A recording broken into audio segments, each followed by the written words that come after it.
सोच है। तो आज समस्या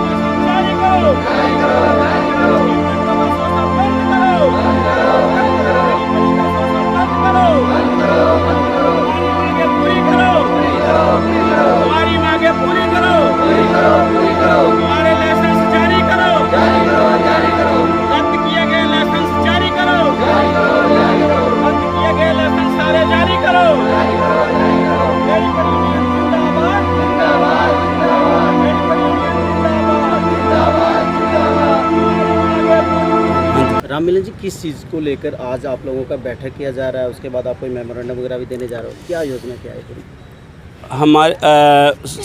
मेरा नाम राम मिलन गौड़, मैं चंडीगढ़ में और मोहाली में सर काम करता हूँ रेडी फड़ी वालों के लिए। इनके साथ बहुत मोहाली में धक्काशाही हो रही है, नाजायज़ किया जा रहा है।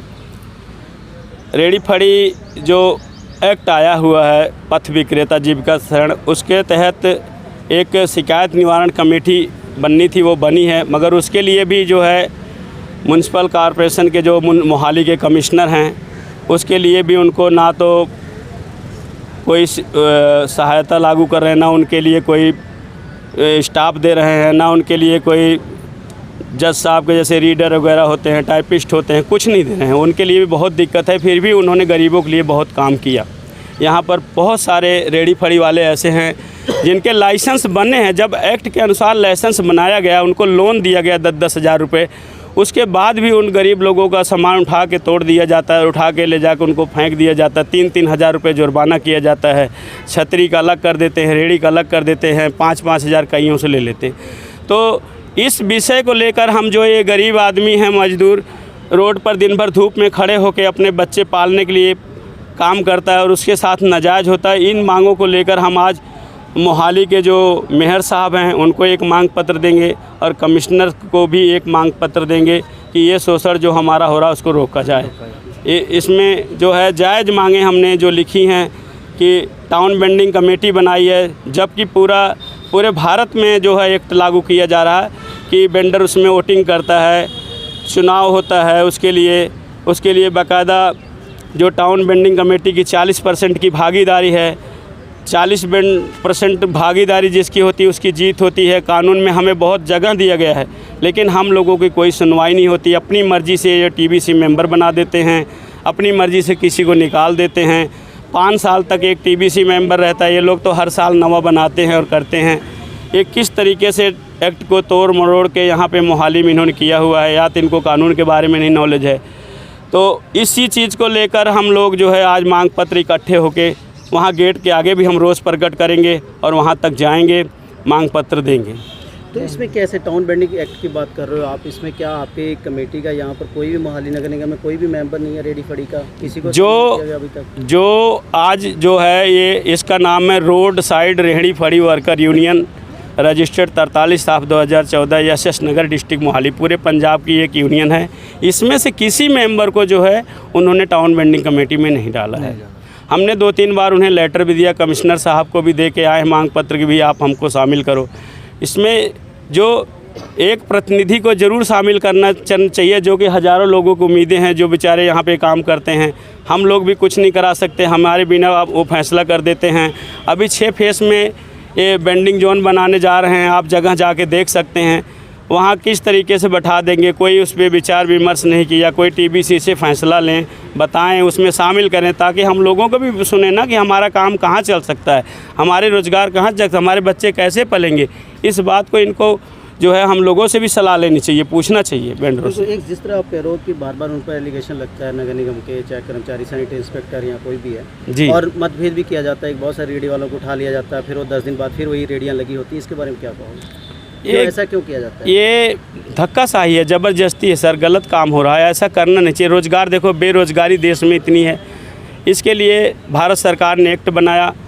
आदरणीय प्रधानमंत्री श्री मनमोहन सिंह जी उस टाइम प्रधानमंत्री थे, कुमारी शैलजा जी उसमें उस टाइम हरियाणा से वो भी मंत्री थी, अजय माकन जी थे, जिन्होंने हमारे स्ट्रीट वेंडर भाइयों के लिए, हमारे जो राष्ट्रीय कोऑर्डिनेटर हैं national association of street vendors of India, भाई अरविंद सिंह जी, जो पूरे भारत को देखते हैं, हम लोग भी उनके साथ जुड़े हुए एफिलेट हैं।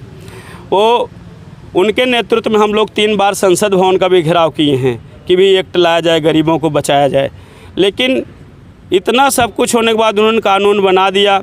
मोदी जी अपनी तरफ से बहुत गरीबों की मदद के लिए उन्होंने भी जो है इनको लोन दे रहे हैं, स्वनिधि योजना दे रहे हैं। हरदीप पुरी जी जो शहरी विकास मंत्री भारत सरकार हैं, उन्होंने हम उनको दिल्ली में मिले थे। उन्होंने हमें बोला, हमने उनसे मांग किया था कि टीबीसी को आप महत्व नहीं दे रहे लोग और ऐसे कर रहे, तो बोले मैं कहा मीटिंग नहीं होने देते हैं। बोले हर 3 महीने बाद टीबीसी की मीटिंग होना चाहिए वेंडरों के लिए, टाउन वेंडिंग कमेटी की। तो मोहाली में क्या है कि अभी तक लगातार रेडी फड़ी वालों के साथ धक्केशाही की जा रही है, हाँ। लेकिन इनमें कोई एकता नहीं हो रहा। आज आपने बैठे में कौन कौन से निर्णय लिया है, क्या अगला कदम क्या होगा आप लोगों का?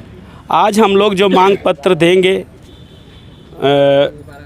कमिश्नर साहब जी को और मेयर जी को, वो लोग उस पर गौर करेंगे। कुछ हमारी सुनवाई करते हैं तो ठीक है, नहीं करते हैं तो हम यहीं पर अगला मंगलवार, महीने का जो लास्ट मंगलवार आ रहा है, उस दिन हम लोग फिर इकट्ठे होंगे। सब लोग होंगे ना भाइयों?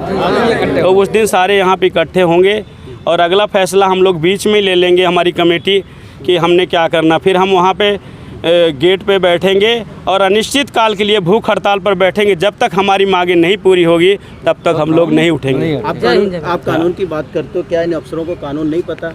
जबकि इसी बात चैनल को देख रहे होंगे। जी। संदेश क्या देना चाहोगे? क्या उनको? मैं उन्हें संदेश देना चाहता हूं कि आपको भगवान ने इतनी बड़ी पोस्ट दी है, कोई अच्छा कर्म था, आप कमिश्नर बने, मेयर बने, इतने बड़े लोगों को जिम्मेवारी है, तो आप गरीबों के लिए भी सोचो। उनको मैं यही कहूँगा, जो कानून आया है आप अपने घर से नहीं देंगे ना, अपनी ज़मीन हमें दे रहे हैं। वो सरकारी ज़मीन है जहाँ हम बैठे हैं, और जो ज़मीन सरकारी है वो ज़मीन हमारी है, वो जनता की ज़मीन है। कानून जो है जनता को नहीं बनाया है, जनता ने कानून को बनाया है। अब जब कानून बनाते समय आपको ये सोचना चाहिए कि ये बेरोज़गार लोग, जो गरीब लोग हैं, इनकी आंखों में सपने होते हैं कि मेरे बेटा बीए कर रहा है, मेरा बेटा आगे इसमें एडमिशन लेगा, कैसे पढ़ेगा, और अगले दिन उसकी रेडी उठा के आप तोड़ देते हो, और वो कितना हरास होता है, कैसे उसकी आंखों में आंसू होता है। मैं उनके बीच में ग्राउंड से काम कर रहा हूँ सर, मेरे को 29 साल हो गया चंडीगढ़ और करते हुए। कमाना कोई गुनाह नहीं है, लेकिन रेडी फड़ी वालों पर अक्सर ये देखने को आता है कि उन्हें बड़े उनके साथ अत्याचार किया जाता है, उनको मतभेद किया जाता है, अलग अलग शब्दों से उनको कहा जाता है। इसके बारे में आप क्या कहोगे? मैं बहुत तरह से अपमानित करते हैं, आपके माध्यम से बहुत दूर तक बात जाएगी, अफसरों तक भी जाएगी। मैं यही कहूँगा, इंसान होने के नाते इंसानियत होनी चाहिए। कोई हमें भैया, बिहारी, पैया कुछ भी बोलते हैं, अपमानित करते हैं, हम लोग कभी नहीं ऐसा बोलते। हम लोग अगर सरदार हैं तो सरदार जी बोलेंगे, मियाँ जी हैं तो मियाँ जी करके बोलेंगे। हम लोगों के जो है, हम लोग जिधर से हैं, हम लोग मर्यादा का बहुत ध्यान रखते हुए हम लोग मान सम्मान करते हैं, हम लोग ऐसा नहीं करते किसी को। और एक चीज़ और, जब कोई रेडी फड़ी का सामान उठाया जाता है, सैनिटरी इंस्पेक्टर या उनकी टीम आती है, उठाती है, कोई पर्ची नहीं देती, कोई रसीद नहीं काटा जाता, आपका क्या सामान ले जाया जा रहा है, ये कितना जायज़ है? ये बहुत नाजायज़ है, बहुत धक्काशाही हो रहा है।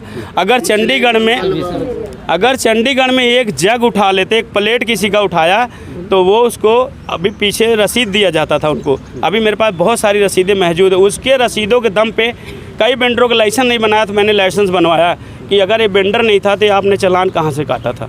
ये चालान कटा, इसका मतलब ये वेंडर है। आप ये वेंडर है तो आप इसको रोटी कमाने का अधिकार दो। कोई ये छीना झपटी नहीं करता, कोई चोरी डकैती नहीं करता, ना तो पाकिस्तान से कोई आया है, ये तो बेचारा यहीं का है ना, है तो हमारे देश का। तो वो उन्होंने लाइसेंस इशू किया, वहाँ पे मोहाली चंडीगढ़ में लाइसेंस बना के दिया हम लोगों को, जिसके बाद चालान था। यहाँ पर कोई रसीद नहीं देते, सामान उठाते हैं, कई लोगों का आधा सामान देते हैं, आधा खा जाते हैं, नुकसान करते हैं। उनके जो वहाँ स्टोर पे लोग हैं वो चुरा लेते हैं, आधा सामान बेचारों को मिलता है। सही बोल रहा हूँ भाइयों, गलत बोल रहा हूँ? तो मिलन जी, इनको रसीद देना चाहिए, कुछ भी सामान। अब क्या है चंडीगढ़ में, अब रसीद नहीं काट रहे हैं चंडीगढ़। अब क्या करते हैं, इनका नाम पूछेंगे, इनका मोबाइल नंबर लेंगे, इनको मैसेज कर देंगे कि मैंने आपका जी एक जग एक प्लेट उठाया। चलो डिजिटल इंडिया अपना रहे हैं वो, जी ठीक है जी, जस्टिस तो है जी। हाँ जी। एक चीज़ और बताइए कि अक्सर क्या होता है, मेरा फ़ोन आपके पास था? राममिलन जी, अच्छा, मोहाली में अक्सर देखने में एक नई चीज़ आई है कि रेडी फड़ी वालों के साथ कोई लीडर अभी तक सामने नहीं आता। हर लीडर आता है, अपनी बात रखता है और मीडिया में अपनी बातें रख के चला जाता है जी। और इनके साथ जब धक्का होता है, जिस टाइम इनको प्रॉब्लम होती है, ज़रूरत होती है, वहाँ पर कोई लीडर नहीं खड़ा होता। आप क्या कहना चाहोगे? देखो, इन्हें मैं इतना ही कहूँगा, ये भाई भी इतने नहीं अनसमझ हैं, इतनी दूर से आए कमाने खाने। लीडरों की बातों में कुछ नहीं होता। उनको इलेक्शन आएगा, अभी 2024 का इलेक्शन आ रहा, अभी इनको बहुत आश्वासन देंगे लोग, बहुत कुछ करने के लिए आएंगे, लेकिन अभी तकलीफ़ होगी तो कोई नहीं आता। इनको अपना संगठन मजबूत करना चाहिए। अपना जो हम लोग जुड़ रहे हैं, जो ये संगठन है, आप अपने यूनियन से जुड़िए ताकि हम अपनी मांगों को रख सकें। मैं लीडर पे भरोसा नहीं करता। मैं किसी लीडर के पास ये भी नहीं कहता कि वो मेरा सब कुछ करा देंगे। अगर कोई हो गए तो बहुत अच्छे इंसान होंगे। अब जो किए थे हमारे लिए, जो हमारे लिए एक्ट को लागू कराए, आज वो सुन रहे हैं। अजय माकन जी नहीं सुन रहे हैं, कुमारी शैलजा जी नहीं सुन रही, मनमोहन सिंह जी नहीं सुन रहे हैं, हमारे जो नेशनल कोऑर्डिनेटर श्री अरविंद सिंह जी जो नासबी को चलाते हैं, वो यहाँ पे नहीं है, लेकिन उन्होंने अपने सारी ज़िंदगी इन लोगों के लिए लगाई और वो आज भी इन लोगों की मदद के लिए काम कर रहे हैं। हर वक्त इनके लिए प्रोग्राम कर रहे हैं कि भाई इनको अवेयरनेस कर रहे हैं, जगा रहे हैं, ट्रेनिंग करा रहे हैं, फूड वेंडरों की ट्रेनिंग। मैंने चंडीगढ़ में एक जितने भी छोले भटूरे, चाय, खाना, परोठा जो भी बेचता था, सबकी Ambedkar Institute of Hotel Management है, Chandigarh Institute of Hotel Management है 42 में, मिनिस्ट्री से मुझे ऑर्डर मिला था। मैं अपने आप उनको सबका ट्रेनिंग कराया 5 दिन, और उनको सबको 1800 रुपये का चेक भी दिया गवर्नमेंट ने। लेकिन मोहाली प्रशासन ने ऐसा कुछ नहीं कर रही। ना तो इनके ट्रेनिंग पे जोर दे रहे हैं, ना इनके हाइजीनिक कोई जैसे पानी खाना जो बेचते हैं कैसा बेच रहे हैं। आप यहाँ के रेडी फड़ी वालों को क्या आश्वासन देते हो? आप क्या कहना चाहोगे इस चीज़ पर? मैं यहाँ के रेडी फड़ी वालों को यही कहना चाहूँगा कि आप सब भाई जो हैं हमारे इकट्ठे हों, मैं इनके साथ हूँ, रात दिन साथ खड़ा हूँ। जब भी किसी को तकलीफ़ होगी उसके लिए मैं हर वक्त खड़ा रहूँगा और उनकी मदद करूँगा, उनके लिए काम करूँगा। और हर महीने हम लोग लास्ट मंगलवार को यहाँ मीटिंग करेंगे। इसके लिए हम परमिशन भी लिए हैं और इसके लिए आगे ले भी लेंगे कि हम लोग यहाँ इकट्ठे होंगे।